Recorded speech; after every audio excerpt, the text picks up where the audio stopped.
As you can guess by the title, Kingdom Hearts 4 is officially announced. So first off, I want to go over a quote from Square Enix's press release and point out a couple of things. Here it says Sora makes a triumphant return with an updated look at the beginning of an epic new storyline titled The Lost Master Arc. Players are introduced to the Quadratum, a large expansive city set in a gorgeous realistic world unlike any ever seen before in the Kingdom Hearts series.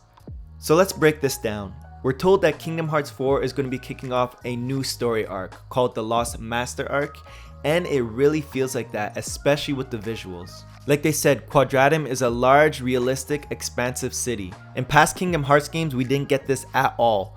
The worlds that we visited were Disney worlds, and each world was broken up into small areas, and as for the graphics, they were cartoony. So the way that I read this is that for Quadratum and potentially the other worlds that we're going to be visiting, it will be open world. Now for me, I do have some reservation in regards to this, but regardless, I am excited. My main reason for this is that if you look at Final Fantasy 15, which seems to be where Kingdom Hearts 4 is getting its inspiration from, the world is very empty and boring.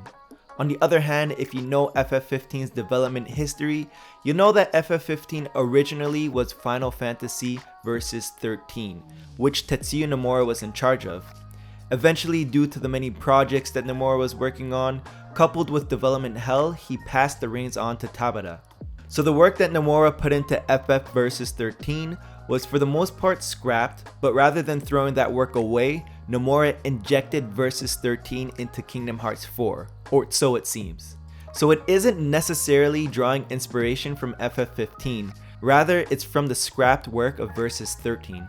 Alright, so back to the trailer now. We're in a new world, new foresty world, and you can really see the realism here. We got beautiful foliage, nice trees, beautiful lighting, and just look at that water. Again, remember, this game is targeting realism. So if we go based off of that, I would hazard to guess that this is a Star Wars world, specifically Endor. Take a look at this image from Battlefront. You can clearly see the similarities between the two. I mean, come on dude, it has to be Endor.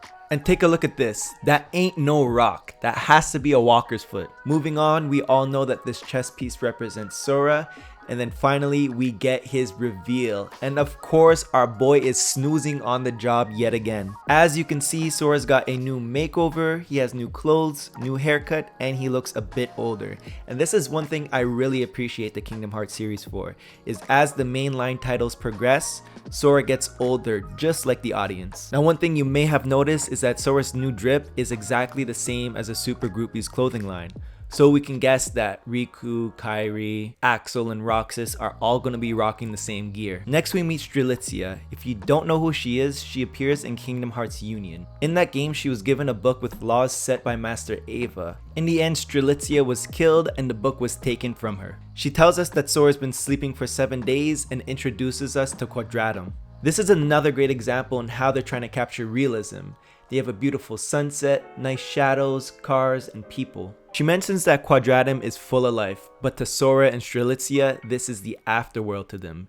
This upcoming scene screams Final Fantasy 15, especially towards the end of that game where you're fighting Ifrit in a city.